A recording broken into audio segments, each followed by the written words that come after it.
여러분 안녕하십니까? 오늘은 산림기능사 예상문제 2022년 대비 1회 강의를 들어가도록 하겠습니다. 여러분을 환영합니다.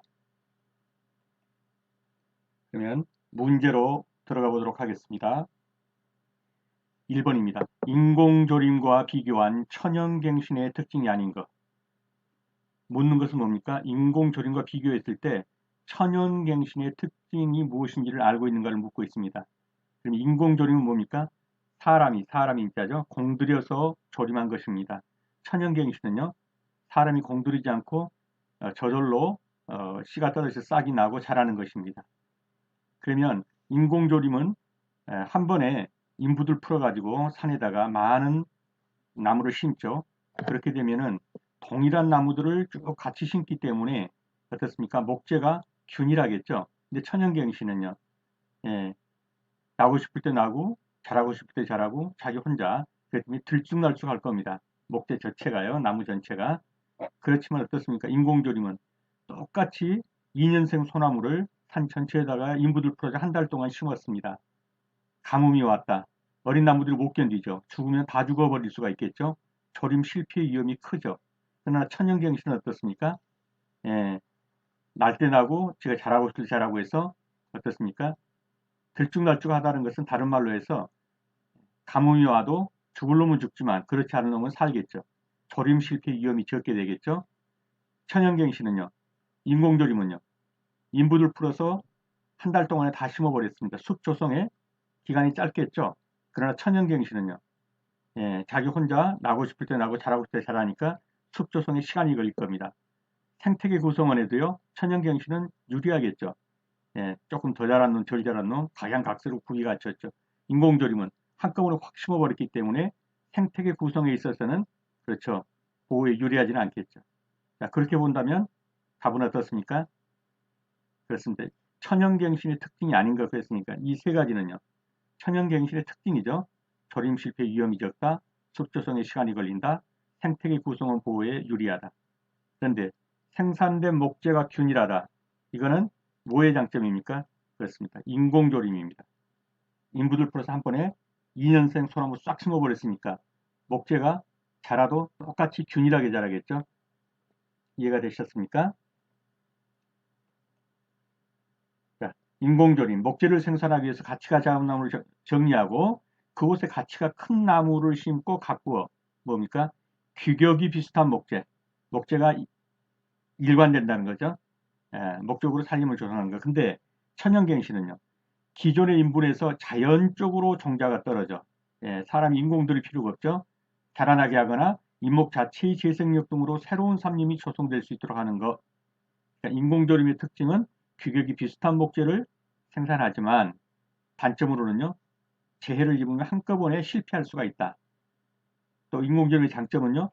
숲 조성에 인부 풀면 예, 열흘이나 한 달만 걸려도 다 심을 수 있어요. 숲 조성에 시간이 적게 들죠. 천연갱신은요. 숲을 조성하는 데까지 시간은 많이 걸립니다. 그렇지만 조림 실패의 원인은 적게 되겠죠. 답 확인하겠습니다. 네, 인공조림과 비교한 천연갱신의 특징이 아닌 것 1번이죠. 생산된 목재가 균일하다는 것은 인공조림의 특징입니다. 나머지 셋은요. 천연갱신의 특징입니다. 예비벌을 실시하는 주요 목적으로 거리가 먼 것은 예비벌 그랬습니다. 예비벌이 있다는 것은 예비로 베어낸 거니까 펌볼도 있겠죠.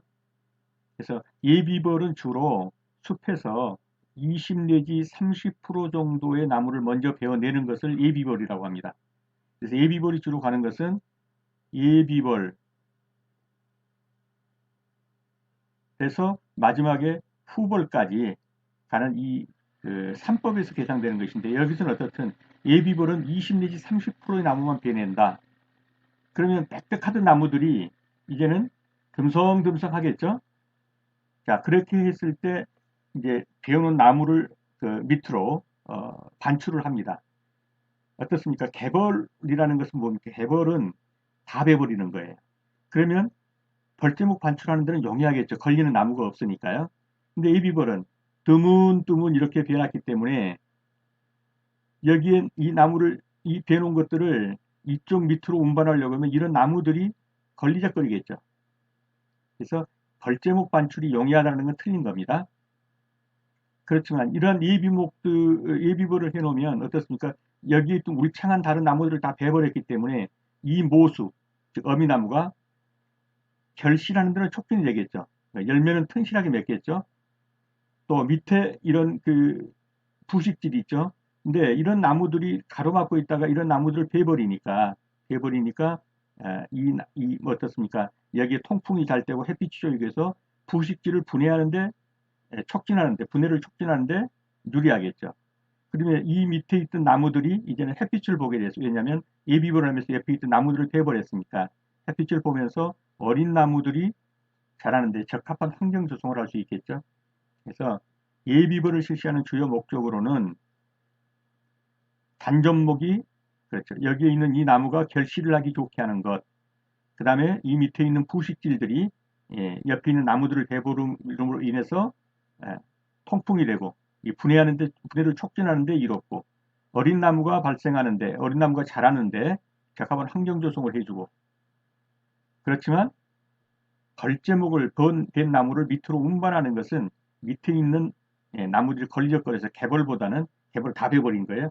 다 베버리면 아주 편하겠죠. 밑으로 운반하는데.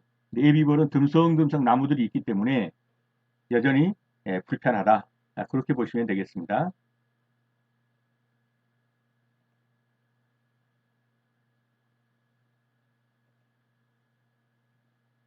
그래서 예비벌을 실시하는 주요 목적으로 거리가 먼 것은 그러면 예비벌을 해서 듬성듬성 나무가 있기 때문에 여전히 벤 나무를 밑으로 반출하는 데는 용이하지 않습니다. 거리가 먼 것 그랬기 때문에요. 하지만 이런 예비벌을 해주면 모수, 즉 어미나무는 옆에 있는 나무들을 베줘서 결실이 촉진되고 밑에 있는 땅은 그렇죠. 빽빽한 나무들을 좀 베주니까 공기도 통하고 햇빛이 들어와서 부식질이 분해가 촉진되고 밑에 있는 어린 나무들이 햇빛도 보고 공기도 쏘니까 자라는데 유리하게 되겠죠. 예비벌은 갱신 준비의 벌채로서 임목 제적의 10 내지 3%, 30% 정도를 제거해 주는 것이다. 답이 눈에 들어왔습니까? 3번입니다. 소나무의 용기묘 생산에 대한 설명을 옳게 하는 것. 용기묘는 뭡니까? 포트묘죠. 예, 이런 포트에다가 모종을 심는 거예요. 그러면 나중에 이걸 쑥 뽑으면 어떻습니까? 나무가 이렇게 있으면 그대로 뿌리채 이 흙을 안고 올라오죠. 이 용기를 포트묘 또는 용기묘 이런단 말이죠. 자, 여기에다가 이제 나무를 심었습니다. 소나무 용기묘를. 그랬다면은 옳지 않은 거 그랬습니다. 시비는 관수와 함께 실시한다. 시비, 비료를 주는 거죠. 그렇죠. 관수와 함께 실시하는 거 맞습니다. 겨울철에는 생장을 하지 않기 때문에 관수하지 않는다. 어느 정도 물은 주어야 합니다. 겨울철에도. 이건 틀렸죠. 육묘용 비료는 하이포넥스나 BS 그린을 사용한다. 네, 맞습니다. 피트모스, 펄라이트 질석을 1대 1대 1의 비율로 상토로 제조한다. 맞습니다. 피트모스는 이끼 같은 거, 이것을 비료로 만든 거예요. 펄라이트는 뭡니까? 아주 가벼운, 그, 하얗게 생겼지만 아주 가벼운 재료의 그런 흙이 있어요. 피트모스 펄라이트 질석을 1대 1대 비율로 쓰는데 맞습니다. 그래서 용기묘를 생산하는 무엇이든 간에 겨울철에도 어느 정도의 관수는 물은 줘야 된다는 거예요. 전혀 생장을 하지 않으니까 물 안 준다 그러면 죽어버립니다. 정답 확인합니다. 네, 겨울철에도 물은 어느 정도 줘야 된다. 그러므로 간수하지 않는다. 그렇기 때문에 틀린 것입니다. 겨울철에도 최소한의 간수는 필요합니다. 묘상에서 당근 작업에 관한 설명으로 옳지 않은 것은 당근 작업은 뭡니까? 자른다는 말이죠. 그는 뿌리예요. 뿌리를 잘라주는 것입니다. 당근 작업은. 네, 주로 휴면기에 실시한다. 측근과 세교를 발달시킨다. 묘목의 철러진 자람을 억제한다. 당근의 깊이는 뿌리의 3분의 2 정도를 남기도록 한다. 자, 정답부터 찍으면요. 당근 작업은 주로 8월달에 실시합니다. 뿌리를 잘라주는 목적이 뭡니까? 새로운 뿌리가 나게 하기 위해서입니다. 그래서 늙은 뿌리를 제거하고 새 뿌리가 나게 해주는 것인데 휴면기에 실시하면요. 뿌리도 안 나겠죠. 예, 12월 이런 휴면기에 실시한다고 합시다. 뿌리 발라도 안 돼요. 그래서 8월경에 실시해서 자르는 그 뿌리에서 새 뿌리가 어느 정도 날 수 있는 시간을 줘야 합니다. 그래서 틀린 것은요. 1번입니다. 이 뿌리를 잘라주면 측근과 세근, 잔뿌리를 발달시키게 되죠. 이거 하려고 하는 거니까 이건 맞습니다. 묘목의 철른 자람을 억제하는 것도 맞고요. 당근의 깊이는 3분의 2 정도를 남기고 3분의 1 정도만 잘라준다. 맞습니다. 그래서 틀린 것은 1번이 되겠습니다. 자, 당근, 수목의 뿌리와 지상부가 균형 있게 자라기 위해서 뿌리의 일부를 자르는 작업을 당근이라고 한다. 이것은 뿌리의 노화, 늙은 뿌리를 좀 잘라주고 새 뿌리 나게 하는 거예요. 지나친 성장 억제, 당근 시기는 5월 중순과 8월 하순경인데 주로 8월 중에 실시한다. 그래서 휴면기에 실시한다. 그러면 틀린 겁니다.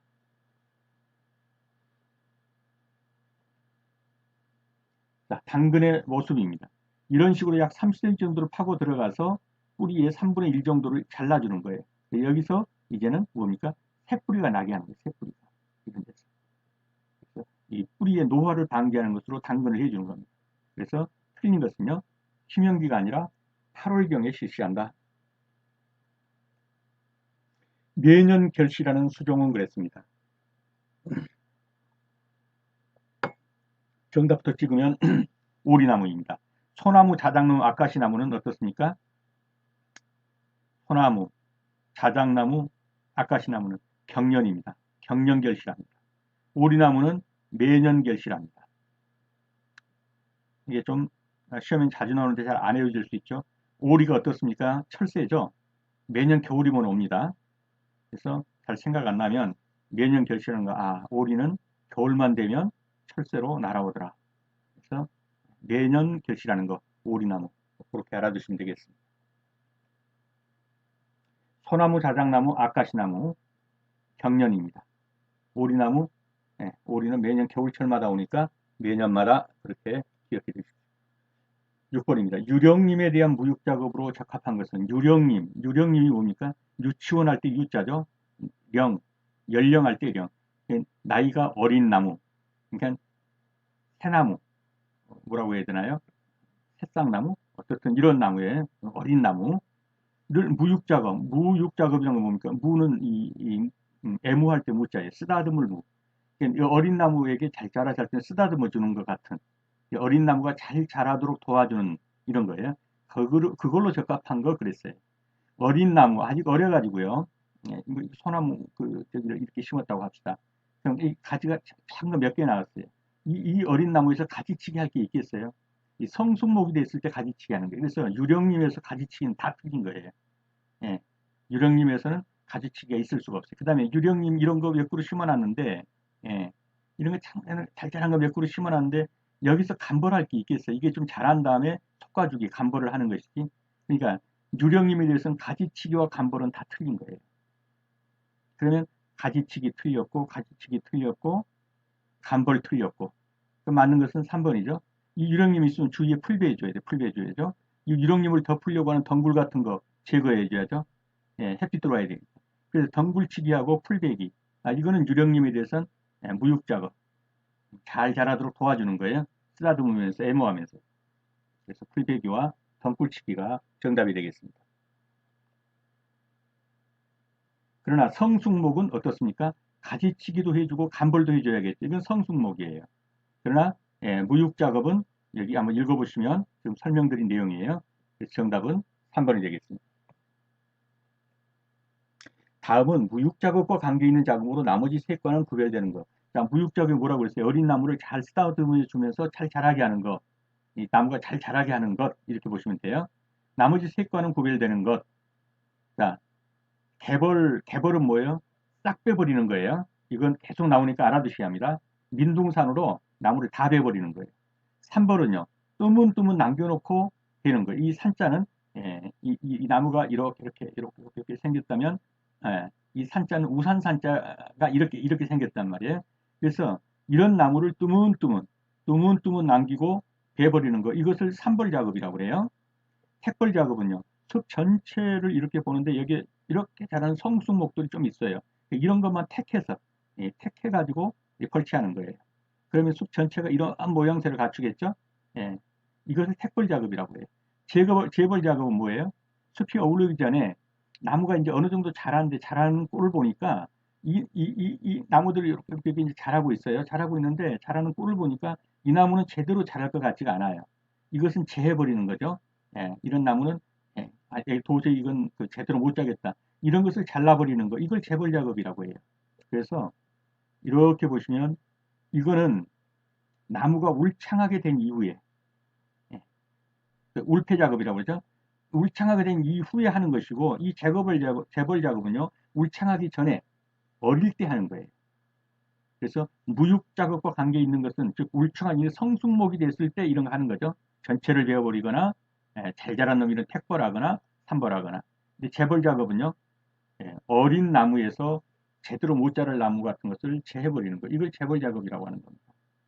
그래서 이것은 무육 작업 관계 있는 거 그렇게 보시면 되겠습니다. 재벌 작업입니다. 자, 무육 작업은 이렇게 나눠보시면 돼요. 울패되기 전과 울패된 후. 울패라는 건 뭡니까? 울창하다 이런 말이에요. 울창해서 패는 이게 폐색되었다, 이게 걸어다니기도 힘들다 이런 말로 보시면 돼요. 울패되다, 울창해졌다. 나무가 아직 어릴 때, 울패되기 전이라는 것은 나무가 아직은 울창하기 전에 실시하는 거, 어린 나무죠. 무육 작업이에요. 이게 밑깎기, 덩굴치기, 재벌 작업 등이고요. 울패된 후에는 어느 정도 성숙했어요. 그때는 감벌하고 가지치기. 성숙된 나무는 감벌과 가지치기고요. 울패되기 전에는 밑깎기, 덩굴치기, 재벌 작업이 되겠어요. 그래서 울패라는 것은 이웃하는 민목의 수관. 수관은 뭐냐면 나무가 이렇게 있으면 이렇게 우거지죠. 이 위에 부분, 요게 수관이에요. 이 줄기는요, 수간이라고 그래요. 이 줄기. 그래서 요 위에 이렇게 우거진 거, 이것이 수관이란 말이에요. 이 관을 쓴 것 같처럼 보이죠? 이 수관. 이웃하는 인목의 수간이 접촉해서 인관을 이루고 있는 상태. 그래서 이런 나무가 여기 또 한 그룹 있고 이렇게 우거졌어요.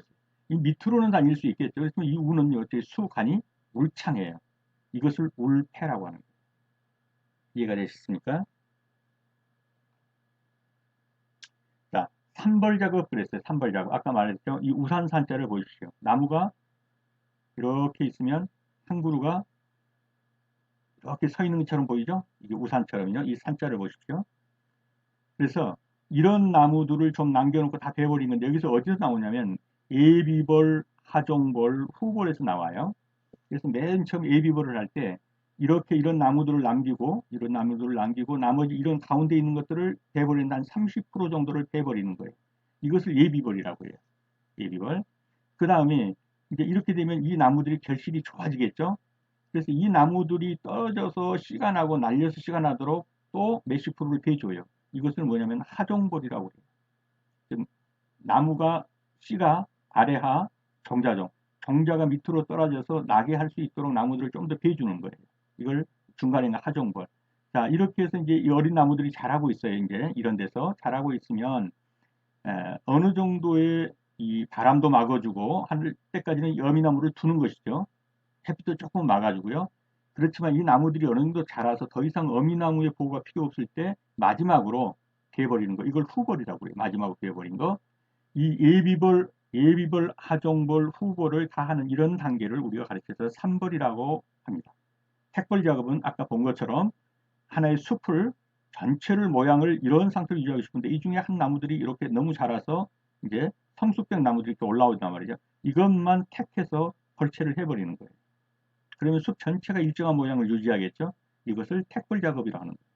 하종벌은요, 아까 본 것처럼 예비벌로 30% 정도 발라내서 나무들이 이렇게 이제 결실을 맺게 되면 여기서 비산, 씨가 날아다니면서 이렇게 떨어진단 말이죠. 밑으로도 이렇게. 그래서 이 떨어지서 자랄 수 있도록 뭡니까? 하종벌을 해줘요, 한번. 또 이 중간에 나무들을 대주는 거죠. 그리고 마지막에는 더 이상 보호수, 어미나무의 보호가 필요 없어요. 이제 바람도 막아주고 했던 어미나무가. 마지막으로 이 어미나무를 대버리는 거. 이거를 후벌이라고 한다. 그래서 예비벌, 하종벌, 후벌 기억해 두시고요.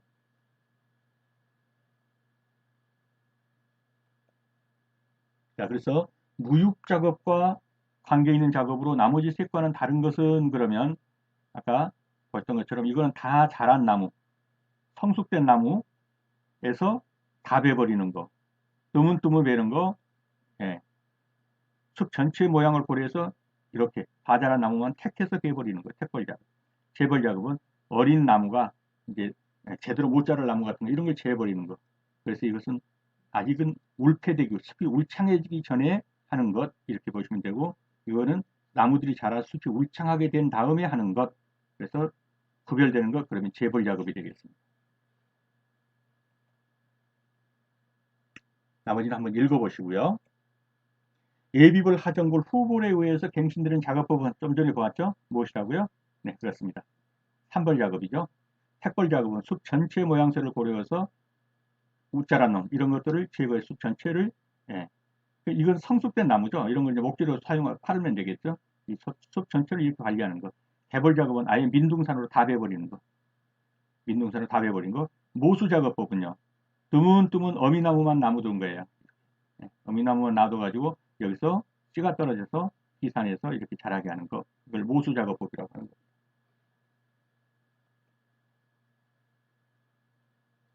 모수 작업은 성숙한 이목의 대부분을 한꺼번에 거치하고 1헥타르당, 1헥타르 만제곱평방이죠. 3,000평 정도예요. 30 내지 50그루만 남겨놓는 거예요. 이게 모수 작업법이에요. 산벌 작업은요, 아까 봤죠? 인부를 예비벌, 하정벌, 후벌 등 3단계 갱신벌채를 하는 것. 토양 중에서 수분이 부족하게 생기는 피해는, 자, 비가 너무 안 왔습니다. 수분이 부족해 생겼습니다. 한해죠. 가물 한자죠. 예. 곁대기는요, 나무가 껍질이 코르크층이 없어요. 오동나무나 이런 것처럼 맨질맨질해요. 햇빛이 직사광선이 내리쬐가지고 껍질이 말라버리는 거예요. 이게 가죽 피자에다가 이 탄다는 소자의 피소, 가죽이 타는 거예요. 이게 줄기 가죽이. 이렇게 해서 나무가, 예, 배사돼서 죽는 겁니다. 이게 볕대기예요. 이것이. 그다음에 상해는 서리상자예요. 잎사귀들이 서리를 맞아갖고 죽어버리는 거예요. 이게 3월경에 늦소리 내리는 거 있죠? 이런 거 맞아 죽는 거, 이런 거를 상해라고 그래요. 멸사는요, 예, 나무가 이렇게 있으면 햇빛이 어디에요? 이 땅에. 예, 이 부식토에 햇빛이, 검은 부식토에 햇빛이 들어와가지고 이 흙이 열을 대단히 받았어요. 이 뿌리들이 삶아서 죽는 거예요. 열로. 뿌리, 이런 부분이. 그래서 이것을 열사라고 그래요. 이 지표가 열을 받아가지고, 예, 그 열로 인해서 해를 입는 거. 이걸 열사라고 그러고, 곁대기는 아까 본 것처럼 이 코르크층이, 소나무처럼 이렇게 코르크층이 있으면 되는데 코르크층이 없으니까 맨질맨질한 나무예요. 자작나무 이런 것처럼. 여기로 와가지고 이 뭡니까, 이 표피를 불태우듯이 말라서 죽게 하는 거예요. 이게 볕대기입니다. 그것이 볕대기. 그래서 여기서 토양의 수분이 부족하다는 것은 물이 없다는 거죠. 가뭄이에요. 이거는 한해죠.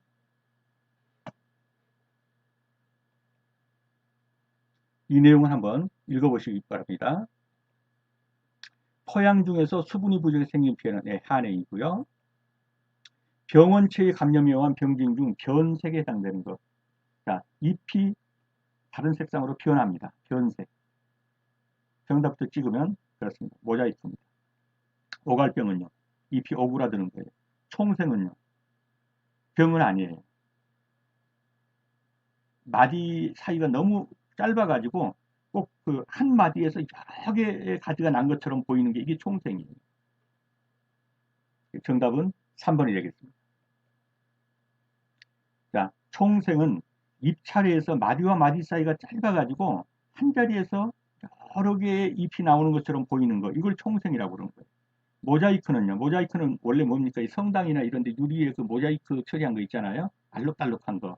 이렇게 색상이 알록달록 하면서 변하는 거. 주로 담배와 고추에 많아요. 이것을 모자이크 병이라고 하는 것입니다. 한번 그림을 보겠습니다.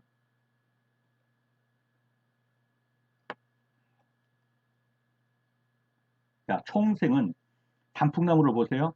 여기에 몇 개가 난 것 같지만 이 마디 사이가 짧아서 그렇지, 예, 그 한 마디에서 난 건 아니에요.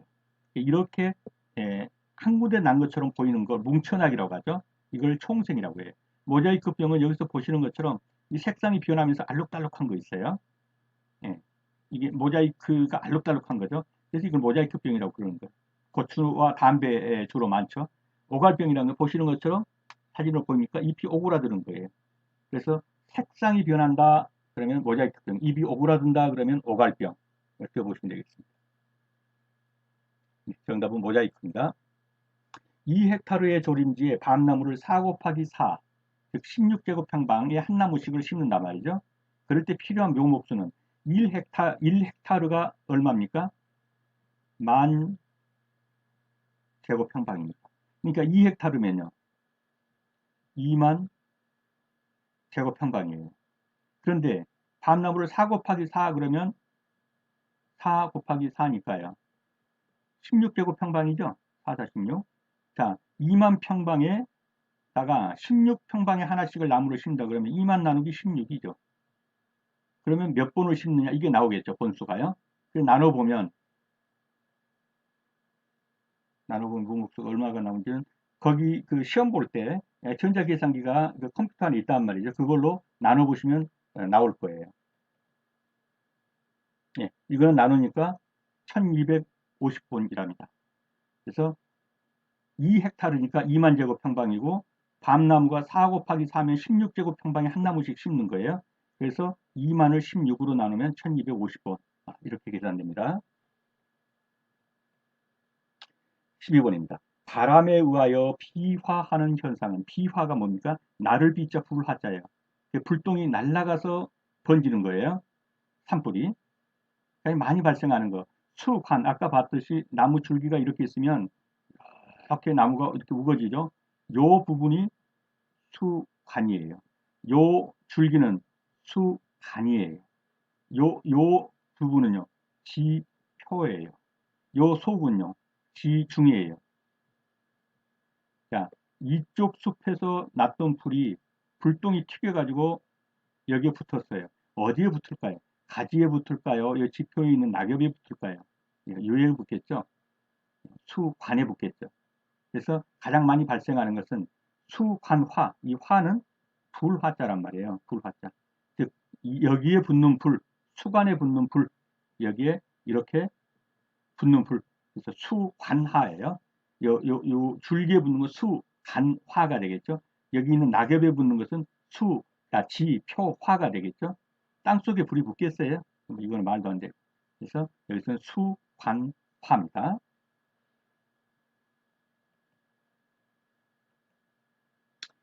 와이어로프의 안전계수가 6이고 절단 하중이 360kg이라면 이 와이어로프의 최대 장력은 얼마냐? 여기에 이렇게 그 기둥이 있고 여기 있고 이렇게 와이어 로프가 맺었다고 합시다. 이것이 와이어 로프라고 합시다.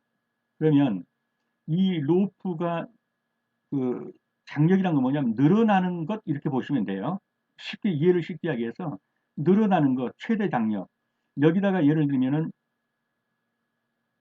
60kg의 무게를 달았더니 60 뭐 10kg, 20kg 이렇게 해서 60kg까지 달았더니 최대한 늘어났어요. 60kg 이상을 달면 그때부터 늘어나질 않아요. 그래서 최대한 늘어나는 장력, 이걸 60kg라고 합시다. 60kg까지는 늘어났어요. 이 줄이, 와이어가. 그런데 60kg를 넘으서부터는 늘어나질 않아요. 그러다가 계속 올렸고 100, 200, 300, 360kg까지 다니까 툭 끊어져 버렸어요. 360kg 가니까. 이게 절단 하중이란 말이에요. 예. 360kg 가니까 줄이 툭 끊어져 버려요. 절단 하중이에요. 자, 그렇다면 여기서 안전계수는 얼마냐? 즉, 늘어나다 늘어날 수 없는 최대 장력인 60kg, 60kg입니다. 이것의 몇 배입니까? 66은 36, 6배. 요것을 가리켜서 우리는 뭐라고 그래요? 안전계수, 그렇게 말하는 안전계수. 6배까지는 안전하다 이 말이죠. 예, 끊어지는 지점까지. 이걸 안전계수라고 그래요. 그렇기 때문에 이것은 결국 뭐예요? 안전계수는 이걸 다른 말로 하면 이렇게 되는 거예요. 안전계수는 절단하중, 절단하중을 나눈데 뭘로 나눠요? 그렇죠. 최대 장력으로 나누면 돼요. 자, 그러면 여기서 최대 장력은 그러고 물었어요. 그러니까 여러분이 아시다시피 y는 이꼬로 a 나누기 b다. 그러면 b를 구할 때는 어떻게 구합니까? 양변에 뭘 곱해주면 돼요? a를 곱해주면 돼요. a를. 그러면은 답이 나오죠. 그래서 결국 뭐냐면 안전계수는 여기서 뭐라고 그랬어요? 6이라고 그랬어요. 6을 주었어요. 안전계수는 6. 그 다음에 절단하중은 360이에요. 근데 나누기 최대 장력은 몰라요. 이렇게 x라고 두는 거예요. 그러면 x는 이 말이에요. x는 자 여기서 x를 구하려면 양변을 뭘로 나눠야겠어요? 360으로 나눠줘야겠죠. 그러면 360은 이건 없어지고 여기도 360으로 나눠주면 뭐가 되겠어요? 60이 되겠죠. 그래서 x는 60kg이 되는 거예요. 최대 장력은 60kg입니다. 여기서 설명한 것을 역으로 말하면 이거란 말이죠. 그래서 답은 1번이 되겠습니다. 자, 다시 한번 이제 간략하게 이 공식만 알아두시면 되는 겁니다. 안전계수는 절단 하중을 최대 장력으로 나눈 것이다. 설명을 아까 제가 드렸고요. 그러면 여기서 안전계수는 6이라고 그랬죠. 6은 이렇게 놓으시고 절단 하중은 360이죠. 360을 나누기 x다. 그러면 양변을 360으로 나눠주는 거예요. 그러면 x는 뭐예요? 여기는 없어지고 여기는 360 나누기 6이 되는 것이죠. 그러면 60이 되는 거예요. 이해가 되셨나요? 예, 한두 번 풀어보시면 예, 그 다음부터는 자연히 풀게 될 겁니다. 천적을 이용하는 방제는 어떤 방법을 속하느냐? 답은 눈에 들어왔습니까? 네, 천적을 이용하는 방제는 생물학적 방법입니다. 물리적 방법. 물리적 방법 뭐예요? 집게로 송충이 잡아낸다든가 이런 게 물리적 방법이겠죠. 화학적 방법은요. 예, 살충제 쓰거나 뭐 이러면 화학적 방법이겠죠. 경정적 방법은요. 이 경은 경작하다. 땅하고 관계되는 거예요. 정은요. 종자예요. 종자.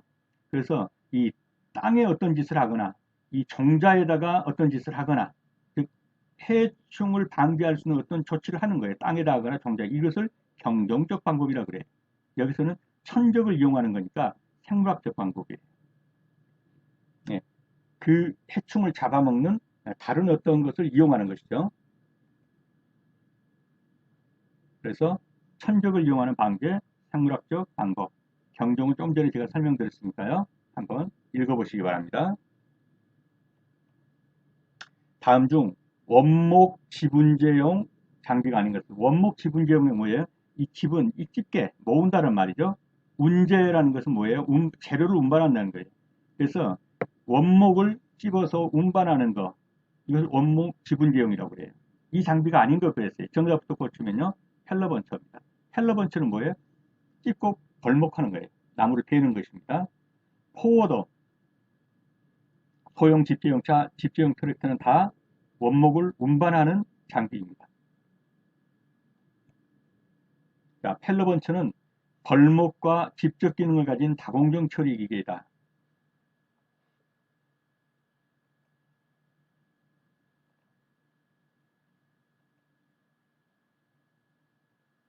지금 보시다시피 이 펠러번처, 이것이 지금 펠러번처입니다.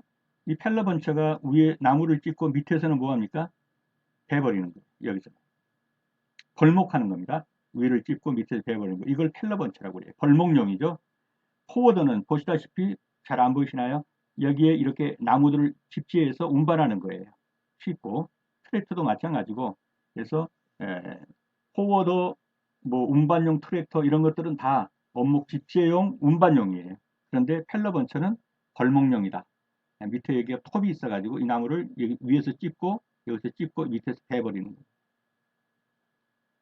그리고 돌려가지고 이렇게 절단하는 것까지 다 해요. 펠러번처가. 16번입니다. 사행정 사이클은 1사이클을 완료하기 위해서 크랭크축이 몇 회전 하는 것을 말하는가? 자, 사행정 사이클은 뭡니까? 행정이 흡입, 압축, 폭발, 배기. 요게 사행정이에요. 흡입, 압축, 폭발, 배기. 요게 사행정인데 이 한 바퀴가 돌아가는 것을 가리켜서 1사이클이라 그래요. 자, 1사이클을 할 때 크랭크 축은 몇 회전 하느냐 이 말이에요. 크랭크 축은 몇 회전 하느냐. 우선 정답부터 찍고 설명을 드릴게요. 크랭크 축은 2회전이에요. 1회전이 360도죠. 2회전이면 720도가 되겠죠. 그래서 정답은 2번이에요. 자, 사행정 기관에서 1사이클을 완료하기 위해서 흡입, 압축, 폭발, 배기가 1사이클이에요. 1사이클을 완료하기 위해서 크랭크 축은 두 바퀴를 돌아요. 예, 회전도는 2회전 720도이다. 예, 그림으로 한번 설명을 드릴게요. 자, 이 사행정 기관이에요. 이게 지금 피스톤이에요. 이 피스톤은 이 실린더 내부에서 왔다 갔다 하는 것이죠. 그래서 피스톤의 상하 운동을 크랭크 축이 회전 운동으로 바꾸는 거예요. 올라가고 내려가고 올라가고 내려가고 하면서. 이게 한번 한 행정이 있을 때마다 이 크랭크 축은 여기서 툭 이렇게 해서 180도를 돌아요. 요게 한 바퀴를 다 돌고 여기서 툭 하면 흡입한 과정에서 한 바퀴를 이 반 바퀴를 돈단 말이에요. 180도를 돌아요. 이것도 다 마찬가지예요. 얘들이 한번 움직일 때마다 180도를 돌아요. 여기에 있던 애가 여기 밑으로까지 간단 말이에요. 이게 180도죠. 그 다음에 한 번 또 푹 하면 얘가 또 위로 올라가서 360도를 도는 거예요. 그러니까 한 행정이 1행정이 180도를 돈다. 그렇게 보시면 돼요. 그래서 4개가 1사이클이니까 이게 올라갔다 푹 내려오면 여기서 180도 돌아가 있고 올라갔다 내려오면 또 180도 돌아가 있고 360도 돌죠. 그래서 한 번 행정이 180도를 돈다. 그러면 하나, 둘, 셋, 넷, 4개 행정이니까 180도 곱하기 4, 4, 1, 4, 4, 8에 32, 720도 이렇게 되는 거예요. 720도면 몇 바퀴예요? 360도가 한 바퀴니까 두 바퀴예요. 그래서 흡입, 압축, 폭발, 배기라는 1행정이 사행정 기관이에요. 이게 돌 때 이 사행정 기관, 주로 우리가 자동차 같은 것이 다 이제 사행정 기관이죠. 이런 거는 두 바퀴가 도는 거예요. 이 크랭크 축이. 근데 이행정이 있어요. 뭐 오토바이라든가 또는 그 뭡니까 뭐 전기톱이라든가 이런 것들 이행정이란 말이에요. 전기톱이 아니죠. 그 연료톱으로 쓰는 거 운반용 톱. 그러면 이행정은 뭐예요? 흡입 압축이 흡입과 압축이 한 행정으로 가고요. 폭발과 배기가 한 행정으로 가는 거예요. 그래서 이행정 기관은 흡입 압축이 한 번에 툭, 이 폭발 배기가 한 번에 툭 이렇게 일어난단 말이에요. 이 한 번 일어날 때마다 이게 180도예요. 그러면 흡입 압축 폭발 배기가 다 일어날 때 1사이클이 돌 때 이행정 기관에서는 몇 바퀴 돌겠어요? 곱하기 2니까 360도에 한 바퀴 도는 거예요. 그래서 오토바이 같은 경우라든가 이런 이행정 기관에서는 예, 이한 사이클이 한 바퀴 돌아요. 그런데 사행정 기관에서는 한 사이클이 몇 바퀴 돌아요? 두 바퀴 돌아요. 그거는 이 행정 하나마다가 180도를 돌기 때문이에요. 그런데 흡입 압축이 하나, 폭발 배기가 하나, 이행정은 그렇게 된단 말이에요. 두 번 푸닥거리는 거예요. 그러면 두 번 푸닥거리는데 180도 곱하기 2, 360도. 그래서 한 바퀴 도는 것이다. 그렇게 보시면 되겠습니다. 자, 그래서 이행정 내연기관에서 요 부분은 그 아까 설명이 됐었죠. 네, 다음 문제입니다. 이행정 내연기관에서 최초 시동을 결공 후 초크를 시키는 이유로 작업한 거. 초크가 뭐예요? MMA 같은 거 보시면 MMA 격투기죠. 이 초크 건다고 그러죠. 목 조르기예요. 네. 꽉 해서 목을 조르면 숨이 안 통하니까 기절해 버리죠. 네, 이 초크예요. 이 산소 공급을 막아버리는 거, 질식시키는 거, 이걸 초크라고 그래요. 그럼 이행정 내연기관 최초 시동을 걸 때 이 초크를 상당히 닫아버리죠. 왜냐하면은 연료를 분사할 때 연료 분사만이 아니라 공기까지 같이 분사해줘야 탄단 말이에요. 근데 너무 공기 비율이 높으면 즉 혼합비가 약하다 그러죠. 시동이 잘 안 걸려요. 그래서 연료 비율을 높여주기 위해서 공기가 통하는 이 부분을 초크시키는 거예요. 적게 들어가도록. 그건 뭐 하기 위해서입니다. 뭐 하기 위해서예요? 시동을 잘 끌려고 하는 것인데 결국 뭡니까? 그렇죠. 혼합비를 높이려고. 연료와 공기 혼합비를 높이려고 뭐를 더 많이 들어가게 해요? 예, 연료를 더 많이 들어가게 하고 공기를 좀 질식시켜서 덜 들어가게 해가지고 시동이 잘 걸리게 하는 거예요.